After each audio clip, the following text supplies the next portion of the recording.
তো welcome to হ্যাঁ ভাই, মাধপুরের এই মনসা মন্দিরের গল্প শুনলে আজও মনের মধ্যে শিহরণ জাগে।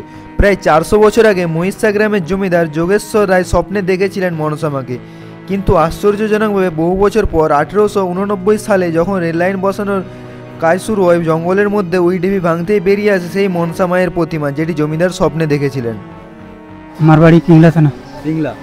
ও আচ্ছা আচ্ছা, মানে মায়ের কাছে মান্যত করেছিলেন, পূর্ণ হয়েছে তাই তো? আচ্ছা, মা তাহলে খুবই জাগ্রত। হ্যাঁ, তোমার নাম? শম্পা। কোথা থেকে এসেছো? আমরা মিদনাপুর থেকে এসেছি, আমাদের বাড়ি গোয়ালপুর, আমরা বর্তমানে মিদনাপুরে থাকি। মানে মন থেকে যদি কিছু চা হয় মা ওটাই দেয় আর কি। মন থেকে কি চা হলো? সেটা সিক্রেট বলা যায় না। আচ্ছা আচ্ছা। হেই হ্যালো বন্ধুরা, কেমন আছো সকলে? আশা করি সবাই ভালো আছো। আরও একটি নতুন ভ্রমণ ভিডিওতে তোমাদেরকে স্বাগত জানাচ্ছি। আমি বিপ্লব, তোমরা দেখছো বিপ্লব নেক্সট ট্রিপ ইউটিউব চ্যানেল। আর এখন আমি আছি বর্তমানে খাগড়াঘাট রোড রেলওয়ে স্টেশনে। তো এখন আমি যাব পশ্চিম মেদিনীপুর জেলার মাধপুর এবং একটা মনসা মাতার মন্দির, যেটা তোমরা সকলে জানো, হয়তো কিছুজন জানো, আর যারা জানো না তারা আজকের ভিডিওতে জেনে নেবে। মন্দিরটি হলো প্রায় 250 থেকে 300 বছরের পুরনো একটি মন্দির। সেই মন্দিরেরই আজকে আমি যাত্রা বা ভ্রমণ করব এবং তোমাদেরকেও দেখাবো। এখন আমাদের ট্রেন আছে কামরূপ এক্সপ্রেস, যেটা 2 নম্বর প্ল্যাটফর্মে। এটা আসার কথা ছিল তোমার 12:23-এ, কিন্তু আজকে ট্রেনটা লেট থাকার কারণে একটু লেটে আসবে। ফাইনালি অনেক অপেক্ষার পরে অ্যানাউন্সমেন্ট করেই দিল।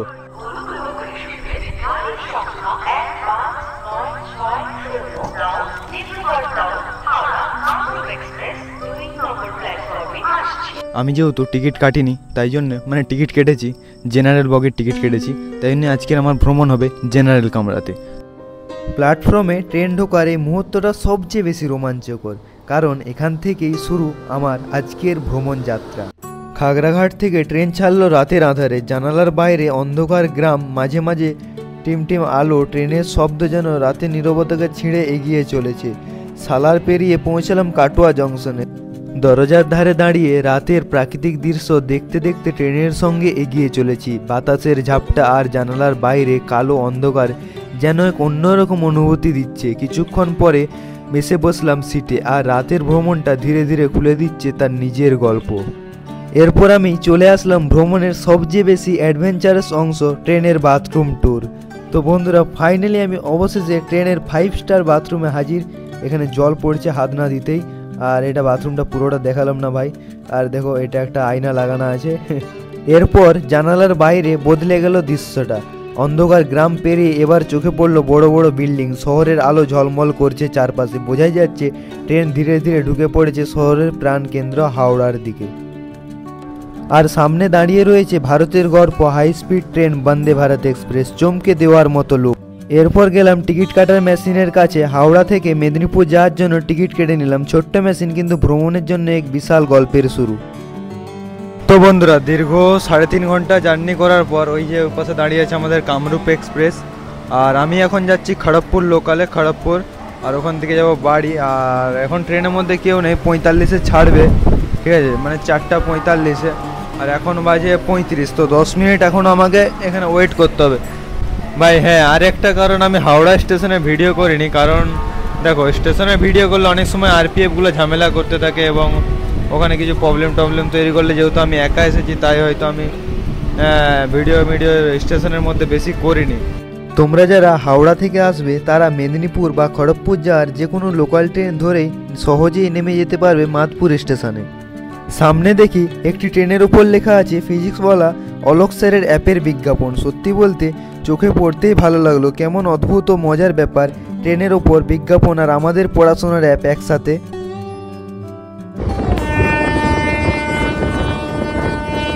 এই যে সামনে আসছে স্টেশনটি মাধপুর স্টেশন। এখান থেকে সাধারণত সবাই নেমে টোটো ধরে মন্দিরে যান, কিন্তু আজ আমি যাচ্ছি না। আজ বাড়ি ফিরছি, কাল যাব মন্দিরে। আর দূরে দেখতে পাচ্ছ, ওটাই হলো মাধপুরের বিখ্যাত মা মনসার মন্দির। তো বন্ধুরা, যেমনটা তোমাদেরকে বললাম, আমি ট্রেনে করে এসেছিলাম আমার মেদিনীপুর পর্যন্ত, আবার মেদিনীপুরে বাড়িতে থেকে, এবং আজকে আমি বেরিয়ে যাচ্ছি মায়ের মন্দিরের উদ্দেশ্যে। আমার স্কুটি নিয়ে আমি রওনা দিলাম মন্দিরের দিকে। অনেক দিন পর গাড়ি চালাচ্ছি। সত্যি বলতে এই অনুভূতিটা খুব ভালো লাগছে। বাতাসের স্পর্শ, পথের নীরবতা আর নিজের সঙ্গে একটু সময়, সব মিলে এক অসাধারণ যাত্রা। রাস্তার ধারে কাশফুল ফুটে আছে। এই কাশফুলের রং আর সৌন্দর্য মনে করিয়ে দিচ্ছে মা দুর্গার আগমন ঘটতে চলেছে। প্রকৃতির এই ছোট ছোট ইঙ্গিতগুলি যাত্রাকে আরও বিশেষ করে তোলে। এরপর গাড়ি নিয়ে চলে আসলাম সোজা মন্দিরের দিকে।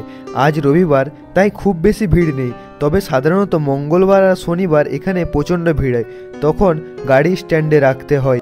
সামনে ঢুকতেই চোখে পড়ল বাবা মহাদেবের একটি মূর্তি। শান্তি, ভক্তি আর আত্মাধিক এক মিশ্রণ ছড়িয়ে আছে চারপাশে।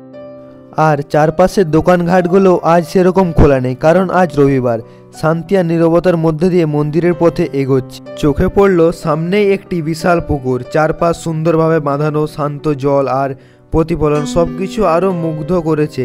নিশ্চয়ই এই পুকুরের কোনো রহস্য আছে যা আমার জানা নেই, আর এই রহস্য মানে আকর্ষণ তৈরি করেছে। তো চলো এখন দেখো মন্দিরের সামনে কতগুলি মূর্তিও রাখা আছে। তো বন্ধুরা, ওয়েলকাম টু শ্রী শ্রী মাতপুর মনসা মাতা মন্দির। তো এখন আমি যে জায়গাটা দাঁড়িয়ে আছি বর্তমানে মাতপুর মনসা মন্দির, আর এইখানেই আসার জন্য এত দূর থেকে জার্নি করে। তো চলুন তোমাদেরকে দেখাই সেই মাতপুরের ঐতিহাসিক মা মনসার মন্দির এবং তার ভিতরটি পুরো পরিদর্শন করি এবং তোমাদেরকে দেখাবো সেই মাতপুর মায়ের 250 থেকে 300 বছরের ইতিহাসের সেই কাহিনী আমি বলে শোনাবো। এটি হচ্ছে মায়ের মন্দির, এটা মেন গেট। এই মায়ের মেন গেটে 4টে গেট আছে, চারিদিকে 4টে, এবং এটা দিকে আমি ঢুকছি অবশ্য। আর দুধারে দুটো সিংহ আছে অবশ্য। আর এখানে হচ্ছে মাছে রাখা আছে, আর এখানে জল থাকতো, ঠিক আছে, আজকে অবশ্য নেই জল। এটাই হচ্ছে মায়ের মন্দিরের সেই ভেতরেটা। ভেতরে ঢুকতেই আছে একটা বড় ঘন্টা। আর এই হচ্ছে মন্দির। এখন আমি মন্দিরের মধ্যে আছি, কিন্তু এই মন্দিরটা চারিদিক খোলা। এর একটাই কারণ, মা এখানে মানে বদ্ধ করে থাকতে চান না, তার উপরটা বরাবরই খোলা রাখতে হয়েছে।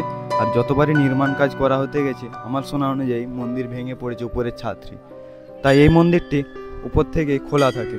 আর এখানে তোমরা যদি আসো, তোমাদেরকে নিজস্ব হাতে পুজো দিতে হবে, এখানে কোনো ব্রাহ্মণ থাকে না। মন্দিরে ঢুকতেই চোখে পড়ল অসংখ্য ঝুলন্ত ঘণ্টা। প্রতিটি ঘণ্টার আওয়াজ যেন এক এক ধরনের প্রার্থনার সুর হয়ে ভেতরে ভেসে বেরোচ্ছে। আর চারপাশে রাখা আছে অসংখ্য মাটির মূর্তি, যেগুলি ভক্তরা তার মনস্কামনা পূরণের পর এখানে এসে মূর্তি দিয়ে পুজো করে যান। তারপরেই চোখে পড়ল মা মনসার সেই প্রতিমা, মুখে শান্তি, চোখে করুণা। আশেপাশে বাঁধা লাল সুতো দিয়ে ঘোড়া রাখা হয়েছে, যা ভক্তদের মনস্কামনা পূরণের জন্য বাঁধে। আর এই হলো মায়ের আসল মঞ্চ, যেখানে উঁয়ের ঢিপি আছে, সেটিও রহস্যময়। শোনা যায় মঞ্চে দুধ ঢালা হয়, কিন্তু সেই দুধ কোথায় যায় আজও জানা যায়নি। আর এই রহস্য ভক্তদের মনে এক কৌতূহল জাগায়।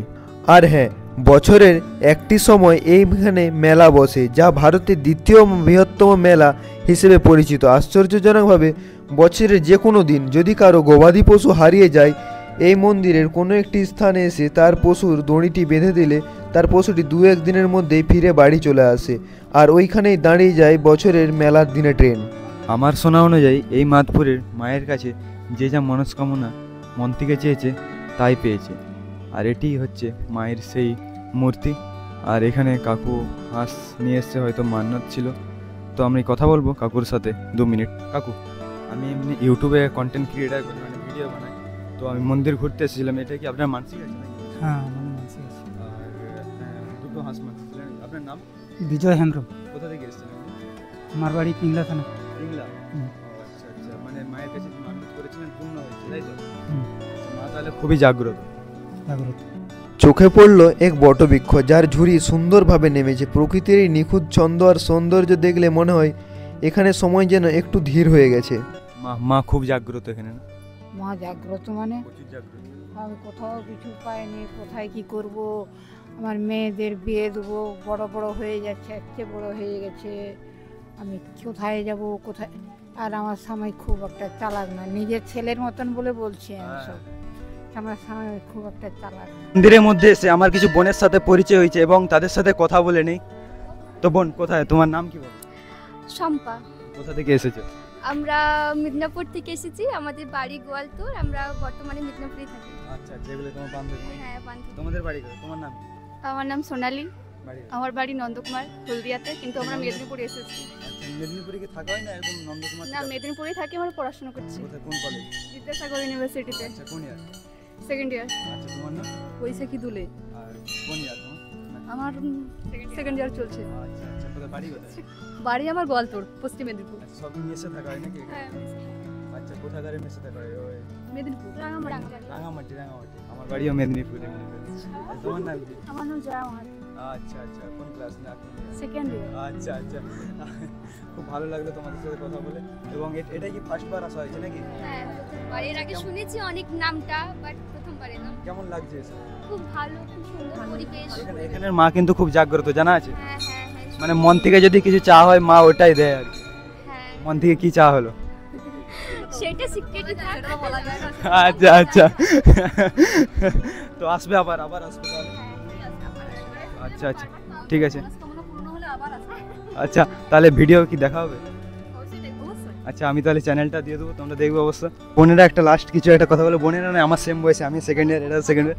দাদাকে পারলে সবাই একটু সাবস্ক্রাইব করে দিবেন। আমি ভাই এবারে সত্যি কিন্তু ভাইরাল হয়ে যাবো। আর দাদা কিন্তু এখানে ফ্রিতে ফটো তুলে দেয়। আচ্ছা, তাহলে ঠিক আছে, আসছি তাহলে সবাই, টাটা, বাই। চলো, তোমাদেরকেও এই ভিডিওটা আর বেশি লম্বা করব না। তো বন্ধুরা, মন্দিরে এসে খুবই একটি গুরুত্বপূর্ণ অভিজ্ঞতার সঙ্গে পরিচিত হলাম। তো বেশি ভিডিওটা লম্বা করব না, বাড়ি যেতে হবে। তো চলো, আজকের ভিডিওটা এই পর্যন্তই। ভিডিওটি ভালো লাগলে लाइक शेयर कमेंट अवश्य करो। और आज के लिए बस नहीं, मिलते कोई नेक्स्ट वीडियो के साथ नया टॉपिक के साथ। तब तक के लिए जय हिंद, जय भारत, वंदे मातरम, जय मां मनसा।